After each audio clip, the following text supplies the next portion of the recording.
Hello. Hi, Hello, how are you? I'm good, thanks. And you? Great scores. Do you mind if we start with the interview? No problem, no problem. Go ahead. First of all, we have to congratulate you because of your Malta Music Award.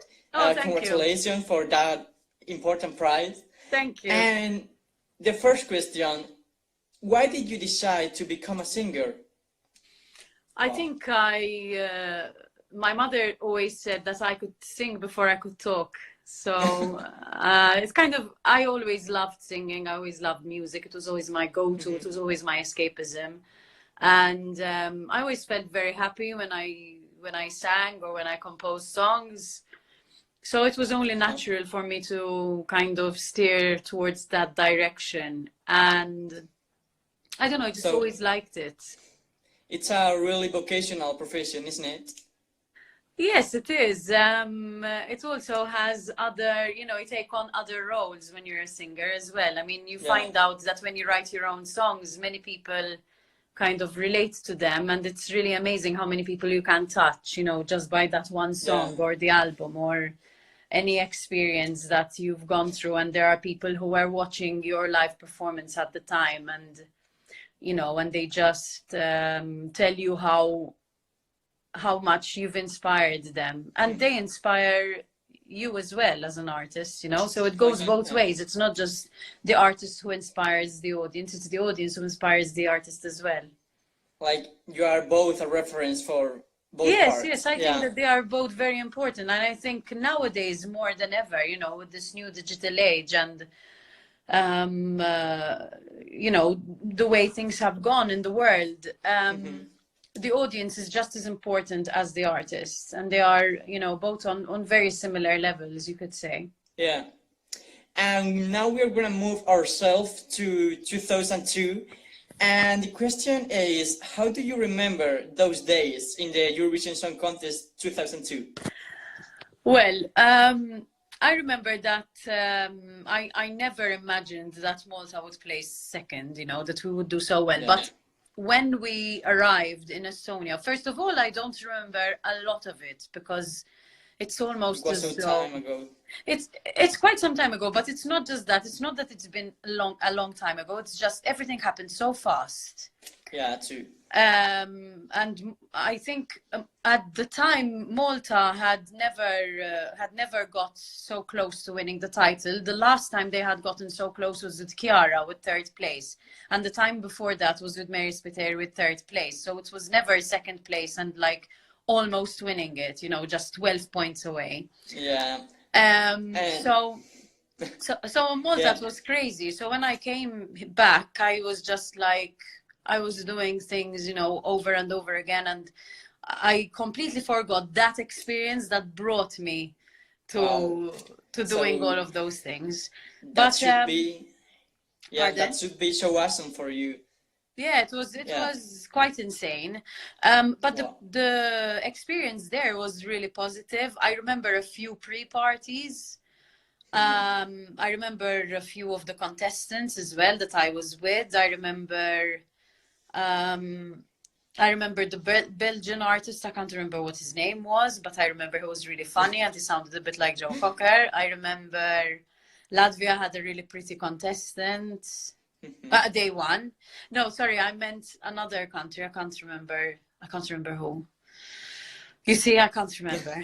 Yeah. I remember Germany had been tipped to win. Yeah, it was close. Yeah. I can't remember the song. And a very obvious question maybe, but why did you decide to come back to the contest 14 years later? I think I had waited quite long, and I had asked, some people like the fans if they wanted to see me back in Eurovision, and it seemed like it was the right time to do it. I had decided that I would only participate with the right song, and that is why I did the national final with a song that I believed was quite a strong song. But then, PBS, who is the national TV station for the Eurovision, decided to kind of give some more songs, and And that's why I decided to come back, and then obviously my pregnancy coincided with that, which possibly Yeah. wasn't the right timing, but then I Yeah. said, pregnancy isn't a disease, so I might as well do it. Uh, Other question that all the people have said to us for asking to you, uh, do you feel any difference between 2002 Eurovision Song Contest and the 2016? Yes, yes. There was a Of big course. difference. In Yeah, of course. 2002, I believe that the Eurovision Song Contest beforehand was, let's say it was more, it was more Eurovision-y. And Yeah. the record labels were not looking at it in 2002. There were less This contestants. There country, were, yeah. I think, 23, I think, in my year. Mhm. So there was no semi-final. There was only like No, there was. a There weekend. It wasn't. was only on the Saturday. It was broadcast on the one day. The rehearsals, I believe, were only like Wednesday, Thursday, Friday, I believe. And Saturday was the final night. The quality of the songs, I believe, was different. I wouldn't say it was not as good, but I would say it was different. It was also a time in the time of music in 2002 where music was very pop, not as deep, I believe. It was the time of the Yeah. power ballads as well. So those, the power ballads used to be sent a lot to Eurovision. In 2016, it was a completely different ball game. You have Of course, yeah. artists being picked by the best record labels, contesting against each other in their national final to be sent to Eurovision. And then, obviously you get the best of the best at Eurovision competing against each other. And everyone wants to win. And the record labels are there, to push the best song to get the best mileage out of it. We have a question from the chat from Jack Bed. Who is your favorite winner from Eurovision? I think I'm going to have to say Loreen. And I think that is also the reason why I wanted to participate again in the Eurovision. When Loreen with Euphoria won, I remember that year I didn't listen to any songs. I just listened to hers. I was at a party with many of my friends, many of my gay friends. And they were like, look, this is the song you need to listen to. She's going to win. She's going to win. And when I heard it, I was like, oh my God, you have to play it again. It was like when I heard Can't Get You Out of My Head by Kylie Minogue. I just had to hear it again and again and again because it was so good. So when you know that a song is like good from the get-go, I mean, it's only those 3 minutes. We can say that the videos are seen. No, it's the Eurovision fans who listen to the songs before and watch the videos. The people who just watch Eurovision and ultimately are a major part of the voters, just like the first impression, yeah. Exactly. And the last question from the Eurovision: how did you feel performing Welcome Water at that stage in Stockholm? It was really different and surreal because I felt very calm. I felt very calm and composed. I mean, obviously I had some butterflies before I went out, but yeah. When I am on a stage, on an international stage, my frame of mind changes completely. When I'm performing here in Malta, there's a different kind of frame of mind. But when I perform internationally, I know that I have to, well, I always have to do it right, but I know I have to do it more right than than ever. So, my professionality kind of goes up a notch, and it just felt really good. We had a lot of good feedback with the song, and yeah, the song was great. Thank you. And another question now from last year: you released a single with Michaela. Yes. Cannonball. How was working with her? Oh, it was amazing. I love Michaela so much. I think she's fantastic. When she turned up at X Factor in in her room audition, I was blown away by her voice.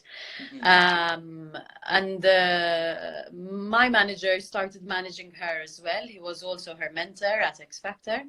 And we had this one song on my double album, No Sinner, No Saint, which I was previously going to do with a male singer. I thought, Cannonball could be really good with a male singer. And I thought of two particular male singers. One of them was an international singer, and one of them was Maltese. And then eventually I said, you know, why not have Michaela on this song? I think she would sound amazing in it, and she really did. And then shooting the video with her was so great, you know, as well. She's a lot of fun to be with. Yeah, and she has a very good role in the song. It sounds very good, so I think she fits very well in the song, and a lot of people think it. Yeah. Yeah. And now from the X Factor 2020, how has been being jury at that kind of contest at the X Factor? This year it was a bit harder than the year before. The first edition was hard because we were, you know, it was the first edition, so we didn't kind of know what to expect. The second edition, we had way more talent than the first edition. So we had a lot of choice, a lot of auditionees. We had a lot of people who were very, very prepared, more prepared than the year before. More people who are not taking it for granted and taking it more seriously. It was a bit harder because, you know, the audience is always going to be a bit more critical.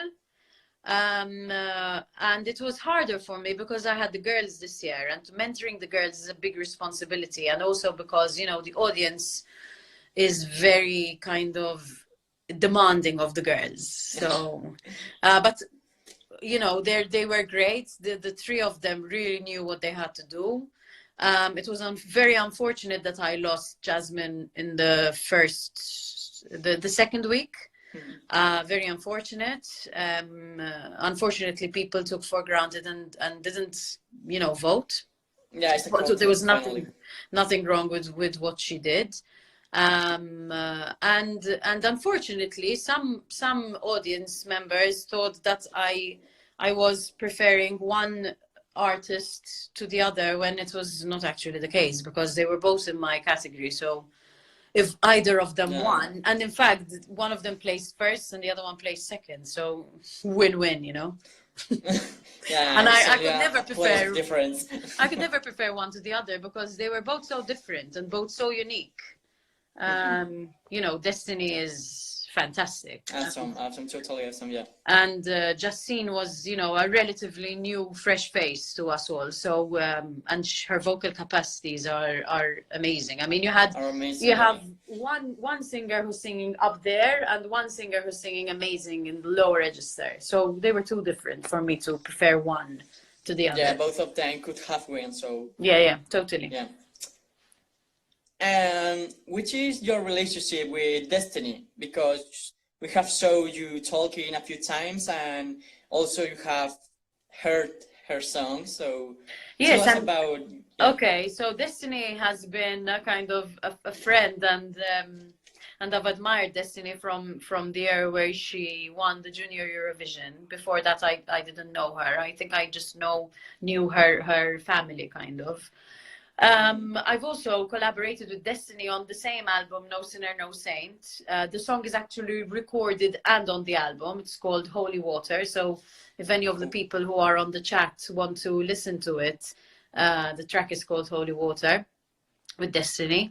And while I was mentoring her, I really enjoyed the experience because she's a very talented lady, but she also knows that there's more to learn. There's always more to learn, you know. The second that you think you've learned it all is the second that you are destined to fail, you know. Yeah. In music, you have to be constantly learning. Yes, exactly. Constantly learning, you know. It's in music, you've never learned enough. It's not a sum, it's not a mathematical equation, you know. It's not 1 + 1 = 2 and the answer is always going to remain that. Totally agree. Yeah. You know, it's always going to change. Yeah, and we are almost at the final of this interview. Would you like to sing something for us? Any of your songs? Whatever you want. Okay, let me give you the original Seventh Wonder. I'll sing the chorus. Is it good? Is it bad? Am I simply going mad? Is it fiction or fact?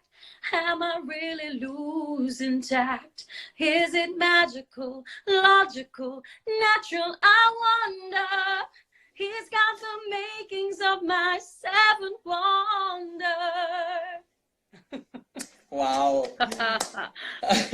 So many years. Yeah, of course.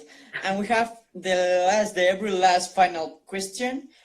In the next day, we are going to have here in Bravo Eurovision Claudia Fanello and Amber from Oh, Eurovision. okay. Yeah, how do you remember them? Okay, so Amber, I remember I had met her once at this school performance we had done for some children. And it was the first time that I had seen her after she participated the first time for the national final, you know, and there was a big buzz about her. And she's really done well for herself. And Claudia, I've known for a very long time. I know her brother a bit more, Fabrizio. Because Fabrizio was, you know, very popular when I was participating in the national final. I did national final 3 times, and the second time I did it when I placed second, Fabrizio had won the contest.